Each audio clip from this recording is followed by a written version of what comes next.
Alors, on va commencer aujourd'hui un sujet qui est, on va dire, un sujet dédié aux femmes. Un sujet dédié aux femmes, que c'est un sujet d'ordre général on peut bien sûr tirer de la paracha, heu, mais pas que. C'est-à-dire qu'un homme pourra bien sûr, une fois qu'on aura bien exposé le sujet, eh bien si sa femme n'est pas à côté de lui, il pourra lui expliquer ce qui lui incombe ou pas de faire. Alors aujourd'hui, on va parler de l'obligation des femmes dans la tfila. Alors ce sujet-là, je l'ai pris parce il a quand même un certain rapport avec la paracha de Vayetse. On voit que Yaakov, avant de rejoindre son oncle Lavan pour Haran, eh bien, Vaifga Bamakom, il va rencontrer la Shekhinah, la présence divine, et il va prier. Vayalen Sham qui va Hashemesh. Il va dormir là-bas avant que le ciel ne s'assombrisse pour faire la tefila. De là, nos sages apprennent que chaque patriarche a été l'instituteur d'une des trois tfilotes. Abraham, celle du matin, comme il est écrit, Vayashkem Abraham Aboker. Abraham s'est levé tôt le matin afin d'instituer la tfila du matin. Yitzhak, c'était celle de l'après-midi, celle de Mincha. Et Yaakov, c'était celle de Harvit, celle du soir, comme il apparaît, donc Vayal Ensham, qui va Hashemesh. Il a dormi là-bas lorsque le soleil s'est couché. Et Donc, Vayetse Yitzhak la soir Bassadé. et aussi, ouais, et pour Mincha, ouais, j'ai oublié de dire, Vayetse Yitzhak la soir Bassadé, que c'était l'après-midi où Yitzhak, eh bien, et on apprend de là qu'il a institué l'office de Mincha. Donc, je me suis dit, ça serait peut-être sympa de pouvoir parler de qu'en est-il, c'est-à-dire qu'est-ce qu'une femme doit faire, quel est l'ordre déjà, le niveau d'obligation d'une femme vis-à-vis de la tfila, que ce soit celle du matin, que ce soit celle de l'après-midi ou que ce soit celle du soir. Si c'est une obligation, quel est le minimum et quel est le maximum de tfila? Et on va essayer de rentrer un petit peu dans des détails assez pratiques pour comprendre un petit peu quel est le quotidien d'une femme par rapport à la tfila. Alors, vous savez que c'est un sujet. Alors, dans le premier chapitre que je vais exposer, c'est-à-dire l'obligation d'une femme par rapport à la tfila, ça, c'est un sujet qui est évoqué déjà dans les maîtres du Moyen-Âge, même dans la Mishnah, dans la Gemara, maîtres du Moyen-Âge, d'un point de vue jurisprudence juive. Et par contre, les détails très pointus, c'est quelque chose qui n'apparaît pas dans les Rishonim, dans les maîtres du Moyen-Âge, pour la simple et bonne raison qu'à l'époque, les femmes étaient analphabètes en général. Elles ne savaient pas lire et ne savaient pas écrire. Et donc les détails techniques, eh bien, ça ne savait pas, il n'y avait pas tellement d'utilité à bonter dans ce sujet parce que c'était pas très actuel à leur époque. Tandis que déjà le Mishnah Brura, le Chavetz Chaim, il y a à peu près 100 ans, écrit dans son Mishnah Brura que les femmes, eh bien, ne savaient pas lire. Donc c'est quelque chose qui est assez nouveau, assez moderne, qu'une femme sache lire. Donc ce sujet, il n'a été vraiment développé que par nos rabbins les plus contemporains. Donc je pense que c'est donc du coup un sujet intéressant à connaître. Qu'est-ce qu'une femme doit faire et combien doit-elle faire? Alors, on va commencer par le début. On va commencer par la Mishnah. La Mishnah dans Brachot, elle se trouve donc dans le traité de Brachot. Une seconde, hop. Voilà, au troisième chapitre, la Mishnah 3 dit Nashim va'avadim uktanim torim mikriat shema uminat flin vechayavin bitfila. Une femme ainsi que des serviteurs. Evet Kenani, à l'époque, on pouvait avoir un serviteur kénanéen Et quand bien même il était cananéen, il devait se soumettre à toutes les lois d'ordre positif autant que la femme. Autant que la femme. Donc, les femmes, les serviteurs et les petits-enfants âgés de moins de 12 et 13 ans pour garçons et filles, pturim mikriat shema. Ils sont exemptés de la lecture du schéma. Uminat filin, ils sont exemptés de poser les tfilin. Vechayavin bitfila. Par contre, elles sont astreintes, les femmes, ainsi que les serviteurs et les ktanim, à prier. Ou mezouza, à poser les mezuzot sur leur linteau de porte. Ou birkat Amazon, et à faire la bracha après avoir mangé du pain. Quelle différence y a-t-il essentiellement entre la lecture du schéma et l'ordre de faire la tfila? C'est simple, c'est que le kriyat shema, c'est une obligation positive chez Azman Grama, qui dépend du temps. Alors retenez bien ce principe. Toute mitzvot positive qui dépend du temps, les femmes n'ont pas d'obligation de manière fondamentale. Par exemple, la souka. La souka, on est ordonné de siéger de s'asseoir dans une souka que 7 jours dans l'année. Donc, c'est une mitzvah qui dépend bien du temps. L'écoute des sonneries du chauffard, eh bien, l'obligation n'est que les 2 jours de Rosh Hashanah, et donc ça dépend du temps, etc. Donc, toute mitzvah qui dépend du temps, les femmes sont exemptées de la mitzvah. Tandis que la tefila, eh bien, la Mishnah n'explique pas, mais la tfila, c'est différent. Pourquoi est-ce que c'est différent? Alors, là, il faut déjà rentrer dans la Gemara. Dans le Talmud, la Gemara dit à la page Kaf Amud Bet 20b, la Gemara dit pour quelle raison tfila, eh bien, les femmes sont dans l'obligation de dire de la tfila, des rachame ninhu. La Gemara dit parce que la tfila, c'est une demande de miséricorde vis-à-vis de Dieu. Or, toute personne, qu'elle soit homme ou femme, eh bien, a forcément dans son quotidien un désir de délivrance dans un sujet quel qu'il soit. Certains aimeraient avoir une délivrance d'un point de vue médical, d'autres aimeraient une délivrance d'un point de vue sécuritaire, d'autres l'aimeraient dans la parnassa, d'autres l'aimeraient dans pouvoir se marier, d'autres pour avoir des enfants, etc., etc.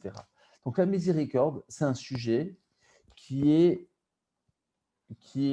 vrai pour tout le monde. Et c'est ça qu'il s'agit dans la tfila. Et donc, on est à armes égales, si vous voulez, hommes et femmes devant la tfila. Du coup, c'est pour ça que la Mishnah dit que dans la tfila, qui est une bakashat rachamim, qui est une demande de miséricorde, eh bien, on en a tous besoin. Rashi, ainsi que. Alors, il y avait 2 versions dans la lecture de la Gemara. Il y a 2 versions dans la lecture de la Gemara, 2 lectures. Et la version qu'avaient Rashi et les Tosafistes, c'était que la tfila n'est que d'ordre rabbinique. Parce que Rashi dit Ari Garsinan, tfila derachame ninehu. Car la tfila, c'est une demande de miséricorde. Et Rashi dit la Gemara ne dit pas par la suite, évidemment, qu'elles sont obligées, car ce n'est pas d'ordre thoraïque. Et parce que la Gemara ne dit pas cela, eh bien, Rashi a forcément compris que l'ordre de faire la tfila n'est qu'une obligation rabbinique pour les femmes. Qu'est-ce qu'il en serait pour les hommes? Ce n'est pas le sujet. C'est pas le sujet de la page de Gemara que je vous ai évoquée. C'est un autre sujet qui est évoqué ailleurs dans les Rishonim, mais je n'ai pas envie d'en parler pour l'instant. Pour l'instant, j'ai envie de traiter juste le sujet de la tfila concernant les femmes, et c'est ce de quoi parle la page de la Gemara, à la page 20b. Quand tu parles de tfila, tu parles de Shomone Esrei ou de tout ce qu'on dit? Bravo, bonne question, on y arrive tout de suite. Qu'est-ce qu'on appelle tefila? On y arrive tout de suite. Madame Sadia, très bonne question. Quoique, pour l'instant, on parle juste du niveau de ce qu'on est ordonné. Rashi et Tosfot ont bien compris que cette Gemara, eh bien, elle ne parle pas au niveau de la Torah. Au niveau de la Torah, il n'y a pas d'obligation de prier pour les femmes. Ce n'est qu'une obligation d'ordre rabbinique. Cependant, dans le Rambam, Maïmonide, alors, attention, tout ce que je vous dis là pour l'instant, il y a très peu de choses évoquées dans les maîtres du Moyen-Âge. Tout ce qui est évoqué, c'est ce que je vous dis maintenant. Après, vous allez voir, on va devoir passer très vite au Shulchan Aruch et dans les détails au rabbin, comme je vous ai dit, contemporain. Alors, tout de suite, le Rambam, dans Ilchot Fila, chapitre 1, mitzvah, première mitzvah, dit le Rambam, mitzvah taseh leitpalel bechol yom.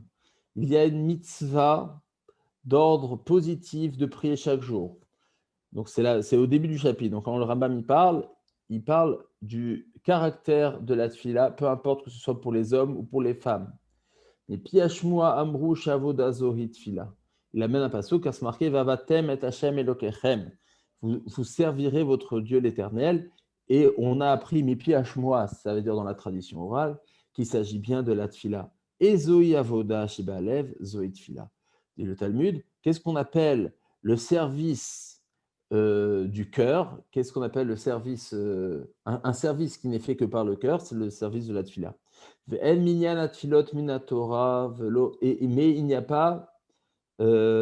a pas de quantité de tfila qui est imposée par la Torah. Il y a la tfila et on ne nous dit pas combien.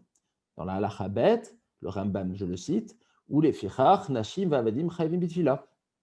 C'est pourquoi ce que l'on a dit auparavant, que le caractère de la tfila est d'ordre de la Torah, c'est pourquoi les femmes sont ordonnées de faire la tfila. Les filles chez mitzvah tassé, chez lo hazman grama.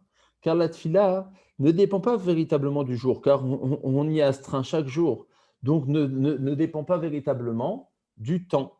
Or, les femmes ne sont exemptées que si la mitzvah dépend vraiment du temps. Dit le Rambam, et là, chiyuv mitzvazo kahu. Voici l'obligation de la mitzvah. Sheyeh adam mitpalel ou mitranen bechol yom. Qu'un homme prie et penche son cœur chaque jour. Et qui récite les louanges vis-à-vis d'Hachem. Et ensuite seulement, une fois qu'il a fait les louanges d'Hachem, c'est les 3 brachot de la tfila, ce qu'on appelle les birkat hodaya, Magen Avraham, Mechaya Mitim, Atakadosh, et ensuite seulement, il peut demander l'intelligence, demander l'apaisement médical, demander la parnassa, demander la yeshua, demander la protection, demander le retour vers Sion, etc. Et ensuite, il revient et dit merci à Hachem par la bracha de Modim, ainsi que les 2 autres plus tard.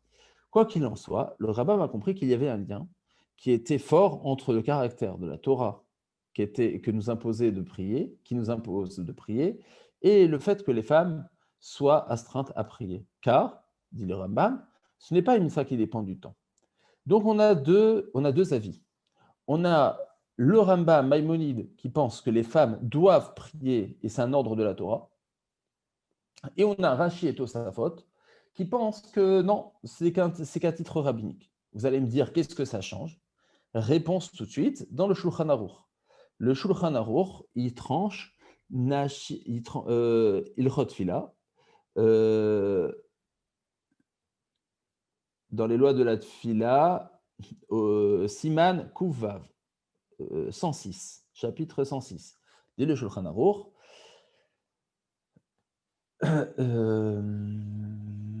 Nashim Avadim Afalpi Shepturim Mikrat Shema Chayavin Bitfila. Il tranche exactement comme le Rambam Maïmonide qu'il y a une obligation de faire la tfila, mipne chez mitzvah tassé chez lo azman grama. Donc il cite mot pour mot les paroles du Rambam. Donc pour le Shulchan Aruch, ça a l'air d'être un niveau toraïque. Encore une fois, on s'est posé la question, mais qu'est-ce que ça change? Ok, il y a une obligation aux femmes de prier, mais qu'est-ce que ça change si c'est d'ordre de la Torah ou pas de l'ordre de la Torah? Dit le Magen Avraham. Le Magen Avraham, c'est l'un des premiers commentaires sur le Shulchan Aruch, donc à l'époque du XVIIe siècle. Un rabbin qui habitait près de Cracovie par là-bas. Nashim, les femmes qui sont ordonnées de faire la Torah, comme le Rambam le dit, d'un niveau toraïque, eh bien, elles ne doivent nohagu shen mitpalelot shmona esrei bitminut shachar va'erev et lamrot miyad baboker samour shenitila eze bakasha umi deoraita dai beze shegam chachamim lo chayvum yoter.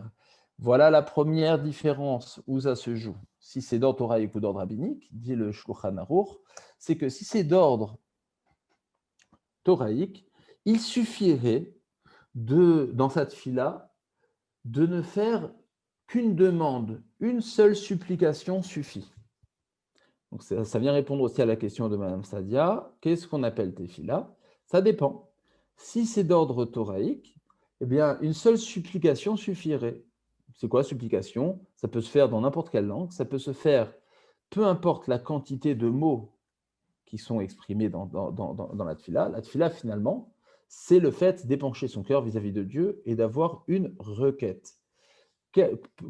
Peu importe la quantité de la requête, peu importe le concentré de cette requête, peu importe le contenu de cette requête, le fait de faire une requête s'appelle déjà tefila selon le Rambam. Et cela suffirait, dit le Magan Avraham, de le dire tout de suite après la netila du matin, après l'ablution des mains du matin, de faire une supplication à Hachem en disant Dieu, j'aimerais j'aimerais de la parnassa, j'aimerais la guérison, j'aimerais que ce coronavirus s'arrête, j'aimerais, etc. Le fait d'exprimer une requête s'agit déjà de tefila si on dit que c'est d'ordre toraïque. On va voir tout de suite que si c'est d'ordre rabbinique, c'est différent, c'est la suite du Magen Avraham. Quoi qu'il en soit, c'est ce que pense le Magen Avraham, première différence pratique. Clair? Continue le Magen Avraham dans son exposé et ramène un avis contraire. Il dit, tu sais, tout ça, c'est le Maïmonide. Mais le Ramban, Nachmanide, dans le livre sur les mitzvot, il pense que le fondement de l'obligation de faire la tefila n'est que d'ordre rabbinique. Et dit le Magen Avraham, ce n'est pas seulement Nachmanide, mais c'est la majorité des maîtres du Moyen-Âge. Et pour eux, l'obligation de faire la tefila d'un point de vue de la Torah n'existe qu'en période de souffrance et de malheur, qu'en période de grosses difficultés, période de guerre, période de famine, période de virus, de contamination à grande échelle, etc., etc. Mais lorsqu'il s'agit du quotidien, du train-train quotidien, il n'y a aucune obligation de la Torah. Donc, selon le Ramban, il faut faire une grande distinction entre il existe une obligation d'orthoraïque, mais qui est plutôt rare, qui ne se fait qu'en période critique. Tandis que lorsqu'il n'y a pas de période vraiment critique, qu'on demande à Hachem de remplir nos désirs du quotidien, ce n'est que d'ordre rabbinique.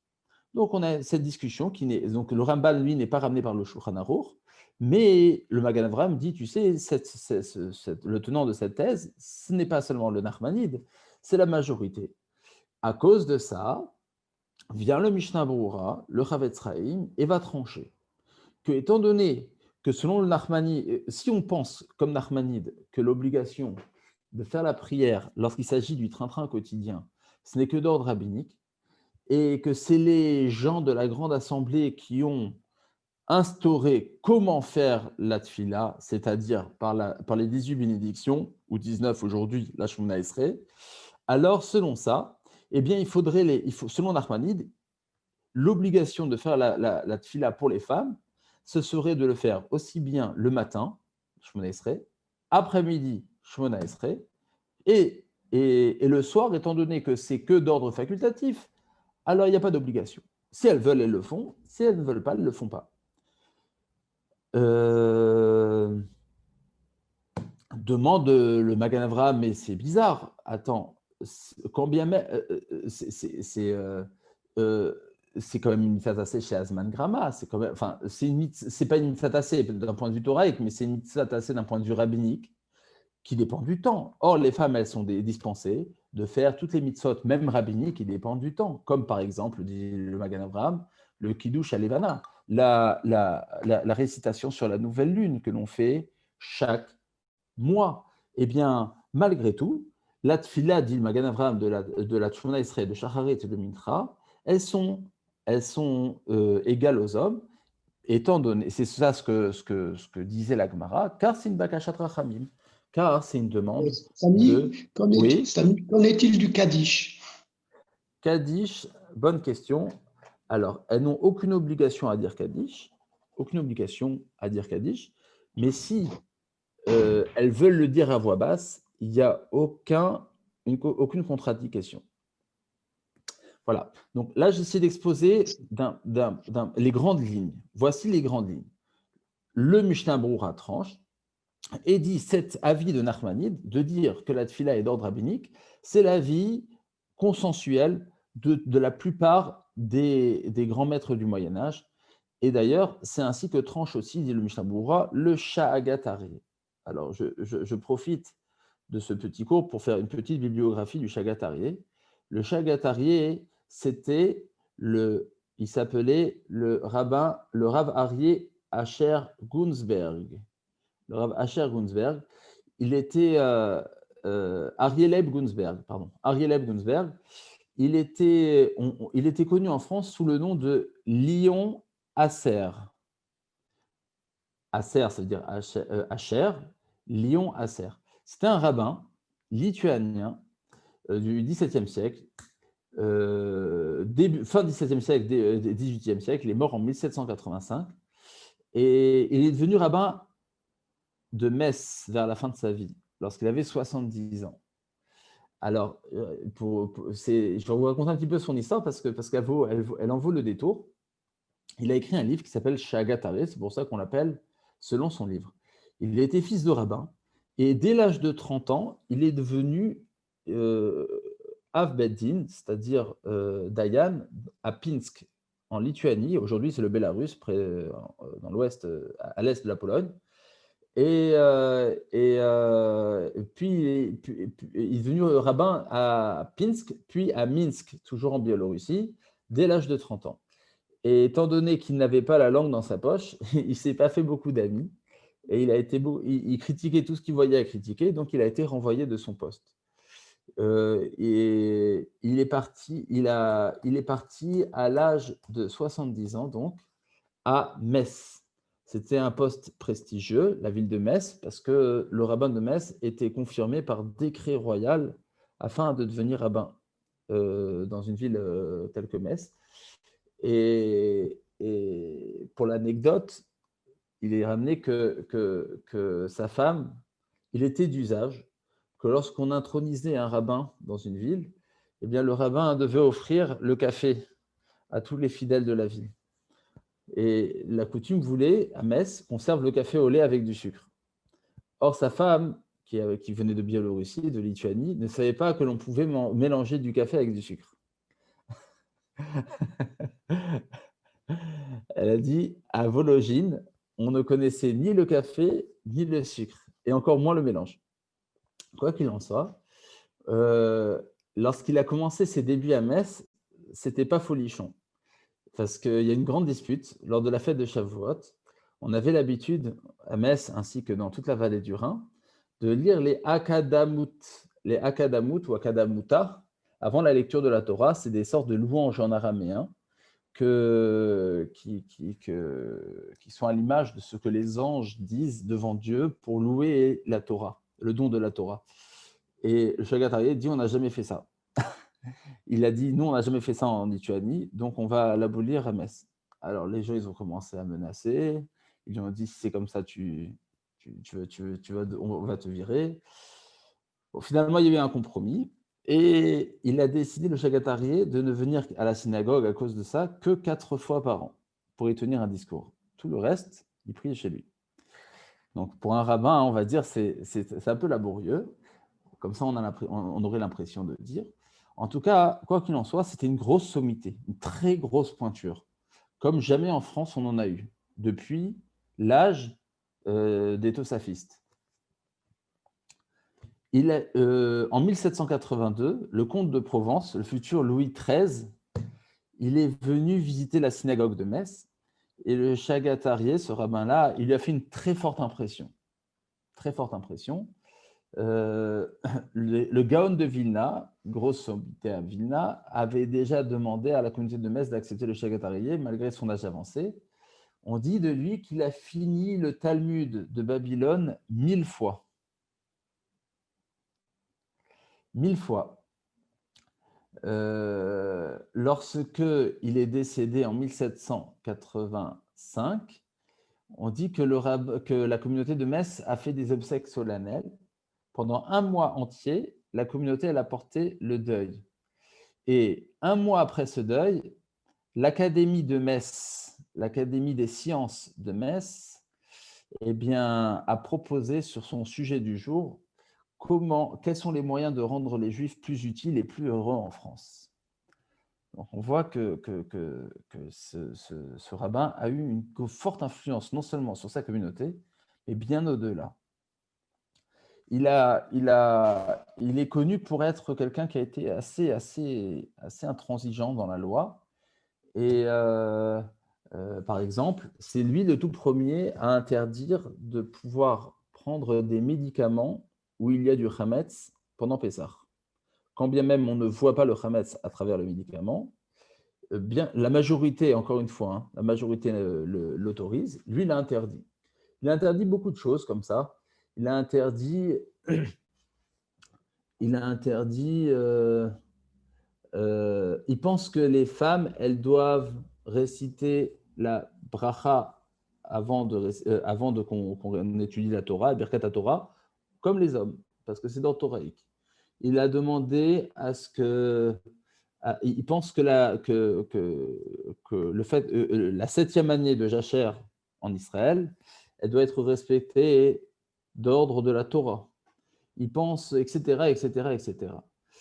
Le Rav de Brisk a dit sur lui, bien plus tard, que c'est l'un des seuls rabbins assez contemporains qui peut se permettre de venir en discuter sur des paroles des maîtres du Moyen-Âge. Vous savez que normalement, on n'a pas le droit de discuter sur des rabbins qui ont 200-300 ans, qui sont de 200-300 ans aînés. Eh bien, lui, il pouvait se le permettre parce qu'il avait une sagesse qui était très forte. Quoi qu'il en soit, le Mishnah Berurah vient trancher par rapport au sujet qu'on a parlé, comme la majorité des poskim, comme quoi la tfila pour les femmes est d'ordre rabbinique, et du coup, elles ont une obligation de lire la Shmona Esrei du matin et de l'après-midi, et le soir, ça dépend, étant donné que c'est d'ordre facultatif, alors il n'y a pas d'obligation à le faire. Voilà, ça c'est le sujet. Donc, pour résumer, à la question à savoir est-ce que les femmes doivent-elles prier ou pas, réponse oui, elles doivent prier. La question, c'est combien? Le minimum, et si on pense que c'est d'ordre de la Torah, c'est une simple requête le matin, et c'est fini. Et comme ça tranche le Rambam, et comme ça tranche le Shulchan Aruch. Cependant, on voit que la majorité des maîtres du Moyen-Âge ne pensent pas comme ça, pensent que c'est une obligation rabbinique. Et si c'est une obligation rabbinique, il y a à faire la tfila du matin. Shmona Esrei. Alors, la question de Mme Saadia se pose.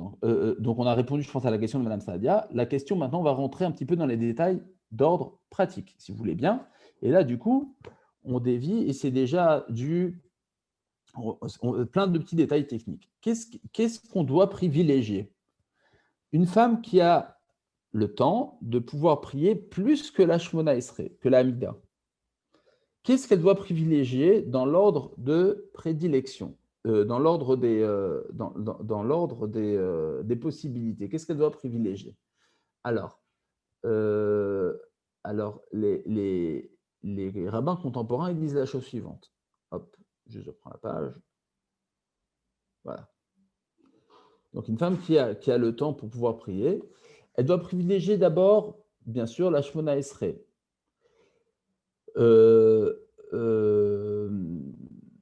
Si elle ne peut pas faire toute la Shmona Esrei, alors, si elle ne peut pas faire toute la Shmona Esrei, au moins qu'elle fasse le résumé de la Shmona Esrei. Vous regarderez à la page 58, je crois, dans le Sidour Bloc, vous avez un résumé de la Shmona Esrei qui se lit en quelques lignes. Donc, si une femme ne peut pas faire toute la Shmona Esrei, au moins qu'elle fasse La Shemona Esrei en résumé, en 2 mots, elle résume parce que on identifie bien au départ la félicité de Dieu, puis la demande de ce qu'on a besoin, puis les remerciements à Dieu. Donc il y a ce format qui existe, mais de manière extrêmement concentrée et très rétrécie. Si une femme peut faire plus, bien qu'elle dise la Shemona Esrei entière. Si une femme peut faire plus, elle doit dire la bracha, les brachot qui précèdent le schéma, c'est-à-dire Emet Veyatziv. Emet Veyatziv jusqu'à Gal Israël. Les brachot entre le schéma et la Amida, car ces brachot sont un préambule à la Shemona Esrei. Alors, il y a juste une petite discussion entre les Ashkenazim et les Séfarades à noter. C'est que pour les Séfarades, cette lecture doit se faire sans le nom de Dieu dans la bénédiction. On va dire, pour les Séfarades, pour Avodah Yosef, pourquoi ? Parce que,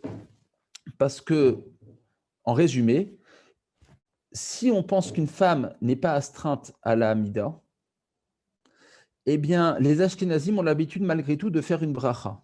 Exemple, en Alsace, les femmes normalement n'ont pas l'habitude de faire la mitzvah de Lulav à Sukkot, des 4 espèces.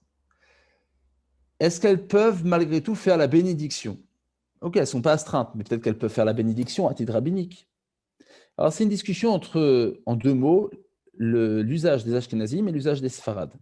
Les Ashkenazim l'acceptent, c'est le tenant de la thèse, c'est Rabbeinu Tam, le petit-fils de Rashi, et les Rambam, Rashba, Ritva, etc., les maîtres du Moyen-Âge, Séfarades, l'interdisent. Tant donné qu'elles n'ont pas d'obligation d'orthoraïque, pourquoi faire une bénédiction ? Il en est de même, du coup, pour les brachot qui vont précéder la Mida. Est-ce qu'on fait la bénédiction ou pas ? Alors, selon les Sfarad, on dira Baruch Ata Gaal Israël, et c'est parti, Hashem Sifatai Tiftar. La même chose, la bracha avant le schéma, Yotzer Avat Olam, par exemple, Habocher Bamo Israël Be'ava, elles vont dire Baruch Ata Abocher Bamo Israël Be'ava, mais sans dire le nom de Dieu. Parce que cette bénédiction ne doit pas être récitée avec le nom de Dieu, selon les Séfarades. Parce qu'il n'y a pas d'obligation. Pour les Ashkenazim, quand bien même elles ne sont pas obligées, ça peut valoir la bénédiction. Donc là, il y aura une petite différence. Malgré tout, la récitation du texte depuis Emet Veyatziv va se faire, et bien avant le schéma, écoutez bien, nous on a l'habitude de se dire, bon, on fait schéma, Amida, et on y va, et point final. Non. Dans l'ordre de préférence, on fait au moins la Amida en résumé. Si on peut faire plus, on fait la Amida entière. Si on peut faire plus, on fait les brachot avant l'Amida. Continuons. Si on peut faire plus, alors on fait les brachot du matin, encore avant le schéma. Parce que c'est une petite discussion à savoir si les brachot du matin, les femmes sont-elles dans l'obligation ou pas. Je vous ai cité tout à l'heure le Shagatari qui pensait par exemple dans la bracha de la Torah du matin et la femme est obligée. Donc, et ça passe avant le schéma. Les brachot du matin passent avant le schéma. Si on peut faire plus, on fera aussi la bracha de la Torah. Asher bachar banu mikol ha'amim natan lanu et torato. Si on peut faire plus, on fera les psuké des Imra, encore avant le schéma. Psuké des Imra, vous savez, c'est entre Baruch She'amar, la page 25 dans le Siddur Bloc, et la page 45, Ishtabar. Ça passe encore avant le schéma. Pourquoi ? Parce que ça peut être considéré comme étant un préparatif à la Hamida. Et donc, c'est plus proche de la Hamida que du schéma. Rappelez-vous la Mishnah que je vous ai citée en tout premier lieu. La Hamida, elle doit faire, le schéma, elles ne doivent pas faire. Donc, tout ce qui s'affilie à la Hamida, ça peut rentrer aussi dans l'obligation si c'est possible. Donc, de la page 25 à la page 45, c'est préférable de faire avant le schéma. Je répète l'ordre. Hamida résumé. Si on peut faire plus, Hamida entière. Si on peut faire plus, brachot avant la Hamida, Emet Veyatziv. Si on peut faire plus, les brachot du matin, Birkat Torah. Si on peut faire plus, les psuké des Imra après Baruch She'amar, jusqu'à Ishtabar. Et si on peut faire plus, premier verset du schéma. Shema Israël, Hashem Elokeinu, Hashem Echad, Baruch Shem Kevod, Malchuto, Leolam Vaed, point. Et si on peut faire plus, on fait tous les psukés des Imra entre Ishtabach et Shema. Et si on peut faire plus, en dernier lieu, on fait le schéma entier. Voilà. Alors, nous, on se dit, ouais, mais le schéma, c'est important pour les femmes. Eh bien, non. Le schéma, c'est en dernier lieu. Et dans la Tfila bloc, les deux phrases, les deux psukim, Shema Israël et Baruch Shem Kevod, font partie des brachot du matin.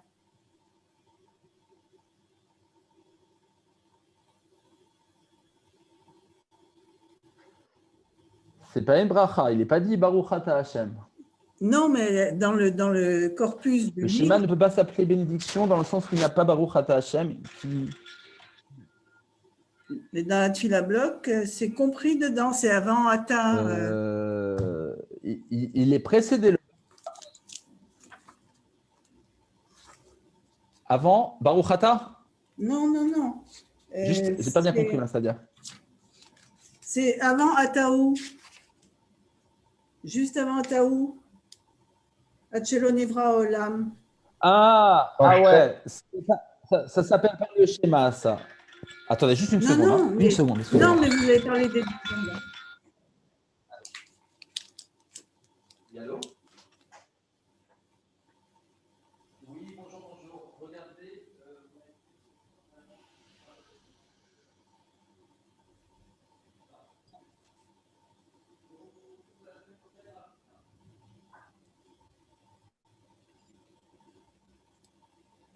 Laurent, qu'est-ce que tu en penses, toi? Un avis osé, autorisé. C'est un problème de femme, hein, ça ne nous concerne pas. Hein. Parce qu'on Ouais, excusez-moi. La femme fait ce qu'elle veut, la tienne aussi. Et puis... Ouais, excusez-moi. Madame Sadia, le schéma H13 dans le Sidour bloc. Je n'ai pas dit que c'était le chemin, hein, je dis, parce que tu as dit on doit dire ces deux psukim. Ouais, mais en fait, ce texte là-bas ne fait pas partie vraiment des brachot du matin. Ce n'est pas vraiment des brachot du matin. D'accord? Puisqu'il ne s'est pas précédé de Baruch Ata. Le Ataou, à page 14, oui, effectivement, il fait partie, c'est une bracha puisqu'il est conclu par Baruch Ata Hashem, Ouais. mais pas le schéma. D'accord? Ok. Bon, ils l'ont mis dans le corpus, en tout cas. Ouais. Samy, est-ce que c'est une avéra de faire de l'office pour une femme? Non, pas du tout, au contraire. Non, au contraire, ce n'est pas une avéra. Ça ne peut être que mieux. La question, c'est de savoir combien elles peuvent faire au minimum. Alors, plus elles font, bien sûr que c'est mieux. Encore une fois, il ne faut pas le prendre dans le sens de avéra, puisqu'en fait, comprenez que la tfila, c'est une envie de miséricorde. En fait, c'est que du bonus. Comprenez que la tfila, ça a été institué par nos sages pour qu'un homme il puisse demander à Hachem, et étant donné que Dieu, c'est notre Père, et quand on a un problème, on demande à notre Père, et quand on se réfère à notre Père, alors on montre à Dieu comme quoi on reconnaît que c'est la source de toutes les sources. Le fait de pouvoir reconnaître que Dieu est la source de toutes les sources, c'est déjà la résolution du problème. C'est-à-dire, c'est déjà, on remet à sa place les choses et on dit, Dieu, on reconnaît que tous les bonheurs et tous les malheurs qui arrivent, ça vient de toi. Et déjà, à partir de là, eh bien, on peut arriver à une certaine miséricorde. Donc, plus la femme demande miséricorde, mieux c'est. Un homme aussi, d'ailleurs. Ensuite, étant donné, les sages l'ont structuré dans un cadre de mitzvah pour un homme, Toraïque, rabbinique, selon Rashi, selon Rambam, selon Rambam, peu importe. Mais avant tout, avant que ce soit dans un cadre de mitzvah, c'est surtout un bonus, si vous voulez. Faut se dire, c'est du bonus. C'est une manière de pouvoir... Dieu, si je reconnais que Dieu, il me donne la parnassa, eh bien, ça viendra.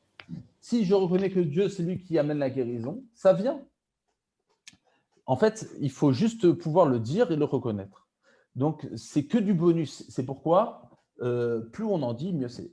Plus on reconnaît, mieux c'est. D'accord? Alors, encore une question un petit peu qui revient sur le Magan Avraham. Le Magan Avraham disait, selon Maïmonide, que c'est un ordre de niveau thoraïque. Alors, il disait, ça suffit le matin de se lever, de faire une requête, peu importe, français, hébreu, peu importe, et ça y est, elles sont quittes. Demande le Rav Moshe Sternbourg, c'est un contemporain qui habite à Arnof, qui était le président de la Eda Haredite de Jérusalem.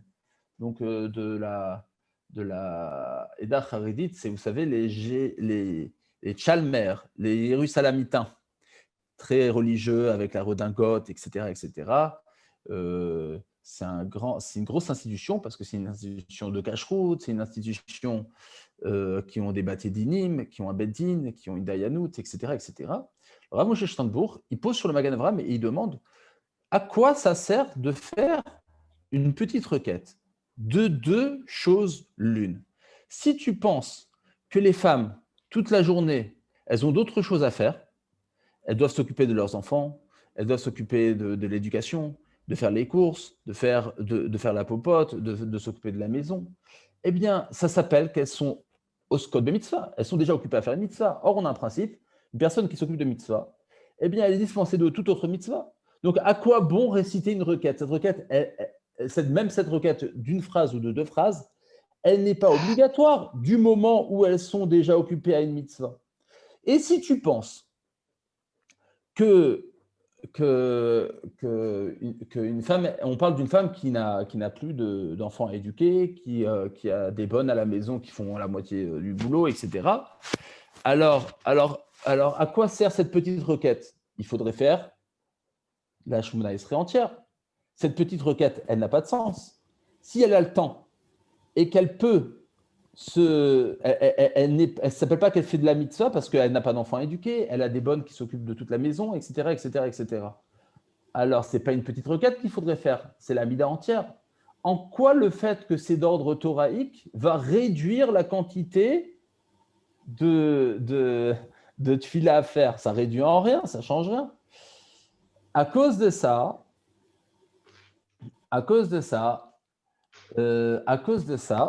cette question, le Rav Moshe Sternbourg et le Or Letzion, le Rav Ben Zion Abba Shaul, qui était un Rosh Yeshiva à la Yeshiva de Porat Yosef, il pense la chose suivante. Une femme qui a à s'occuper des enfants toute la journée, elle est dispensée de toute tefila, même une petite requête, il n'y a pas la peine de faire. Et si c'est une femme qui est occupée à s'occuper de l'éducation des enfants, encore une fois, si c'est une femme qui s'occupe à éduquer les enfants, la maison, elle est au seket de mitzvah, et une femme qui fait une mitzvah, elle est ptoura d'une autre mitzvah, elle est dispensée de faire autre chose. Et si on parle d'une femme qui a le temps, elle doit tout faire. Et entre parenthèses, soit dit en parenthèse, aujourd'hui que l'ordre des choses a changé, que très souvent on voit que la femme travaille et que l'homme s'occupe des enfants, ça existe. Ou bien que l'homme s'occupe des enfants tout simplement parce qu'il fait du télétravail à la maison, et donc très souvent il s'occupe des enfants à la maison, et des fois c'est la femme qui va travailler, ça peut arriver. Eh bien, il en serait de même. L'homme serait, écoutez bien, exempté de la tfila. Pourquoi ? Parce que tu t'occupes d'une mitzvah, et un homme qui s'occupe d'une mitzvah est dispensé d'en faire une autre au même moment. Donc, si toute la matinée, tu dois t'occuper de tes enfants, donner le biberon, le promener dans la poussette, lui faire l'héros, etc., etc., eh bien, tu es occupé à faire une mitzvah, tu es dispensé au même moment de faire la mitzvah si tu ne trouves pas le temps de la faire. Même pour un homme, ce n'est pas propre à la femme, c'est même pour un homme. Est-ce que ça veut dire que la tfila, ce n'est pas une oda à l'Hachem, si c'est une requête ? Alors, bravo. On voit de là que non, la tfila, ce n'est pas une oda. En fait, ça a été mis dans un cadre de oda parce que ça ne se fait pas de venir chez un roi avec des requêtes et des requêtes et des requêtes personnelles. Ça ne se fait pas. Pour qui tu te prends ? Tu crois que tu es le centre du monde, tu es le nombril du monde. Tu ne peux le faire que si tu l'as formulé d'une manière où tu as montré à Hachem que tu montrais que tout tenait de lui. Donc, en deux mots comme ça, la tfila, c'est des requêtes personnelles. Mais étant donné qu'on ne peut pas les exprimer que par des requêtes personnelles, nos sages les ont structurées par aussi à côté des louanges à Hachem. Et ces louanges sont là pour faire passer la pilule un peu mieux. Tout simplement, pour dire Hachem, donne-moi ça, et donne-moi ça, et donne-moi ça, et donne-moi ça, et donne-moi ça. Ça ne se fait pas trop, donc on va mettre des louanges un peu partout pour que ça passe mieux. Mais vous avez raison de dire que la tefila en soi-même, ce n'est pas des louanges.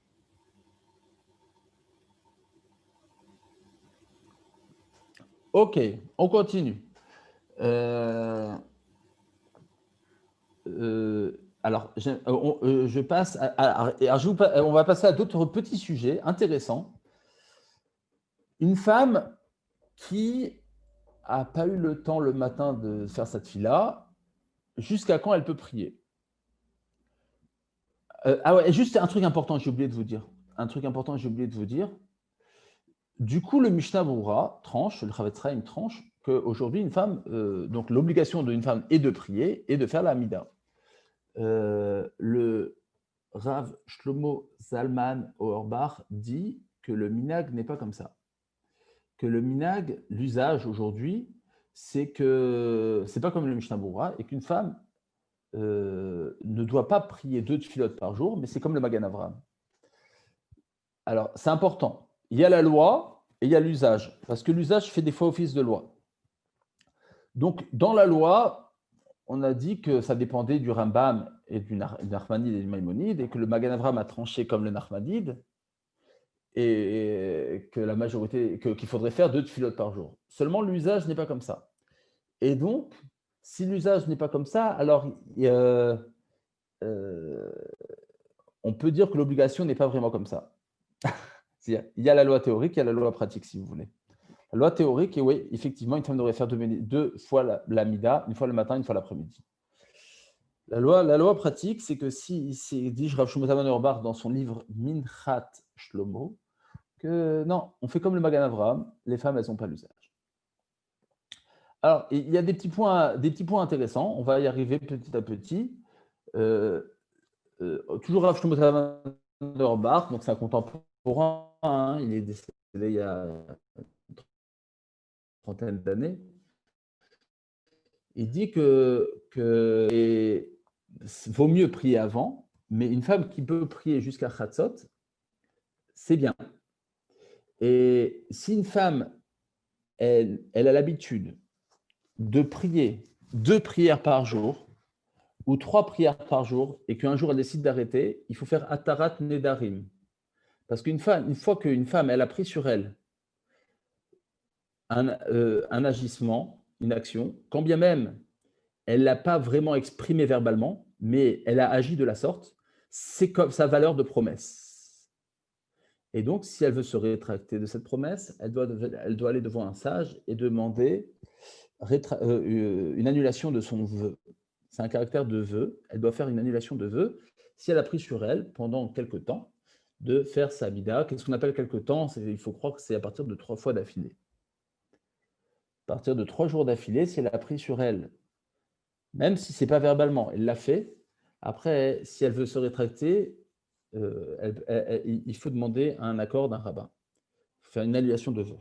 Si une femme, elle a oublié de faire une tefila, celle du matin ou celle de l'après-midi, pas qu'elle ne pouvait pas parce qu'elle avait les enfants sur le dos, pas pour ça. Elle pouvait, mais elle ne l'a pas fait. Elle peut se rattraper tout comme un homme en priant 2 fois la fois suivante. Par exemple, si elle n'a pas pu prier le matin, elle fera 2 fois la mida l'après-midi. Une fois à titre, la première à titre de rattrapage du matin, et la seconde à titre d'obligation de l'après-midi. Autre halakha qui est intéressante, une jeune fille qui a l'habitude de faire la prière à l'école juive, est-ce qu'elle a le droit de manger avant la tefila ou pas? Si on dit qu'elle est obligée de faire la tefila, qu'elle est ordonnée à faire la tefila, normalement, on ne peut pas manger avant de faire la tefila. On peut boire.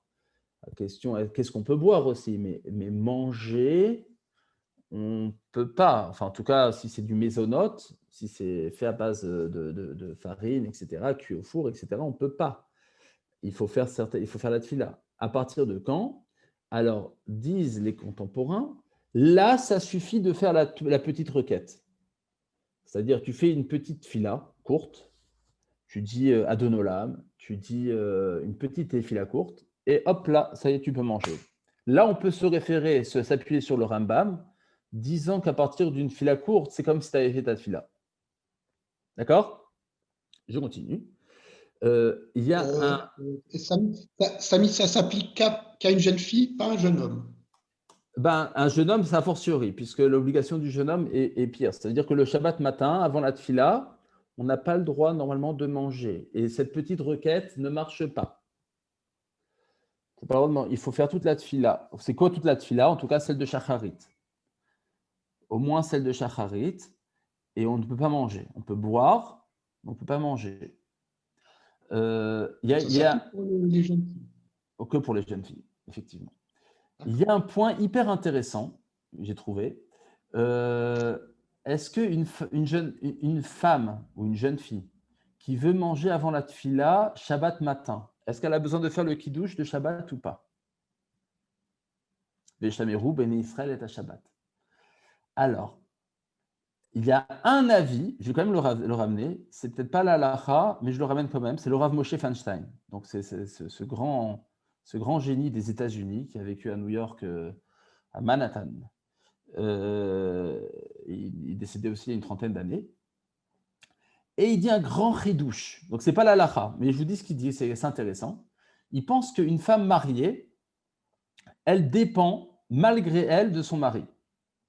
Et donc, si elle veut faire kidouche à 9h du matin, alors que son mari n'a pas fait la tfila, à 9h du matin, eh bien, elle dépend de son mari. Et donc, quand bien même elle va faire une petite requête, ça ne marchera pas. Elle ne peut pas faire kidouche. Excusez-moi. Elle peut manger sans faire kidouche. C'est-à-dire, à partir de quand lui incombe l'obligation de faire kidouche à la femme, à partir du moment où l'homme peut manger. Mais lorsque l'homme ne peut pas manger parce qu'à 9h du matin, l'homme n'a pas fait la tfila, la femme peut manger sans faire kidouche. C'est génial, ça. On n'a plus besoin de faire kidouche le matin, les femmes. Si vous les faites à 9h du matin ou à 10h du matin. Parce que votre mari, lui, n'est pas dans l'obligation. Et votre obligation commence à partir du moment où votre mari est dans l'obligation parce que vous êtes dépendante de son obligation dans l'allègement, pas dans la... c'est intéressant. Le Rav Shlomo Zalman Auerbach ne pense pas comme ça. Et il pense que non, une femme n'est en rien dépendante de son mari et que si elle veut se lever à 9h du matin et manger, elle doit faire kidouche. Elle doit faire kidouche.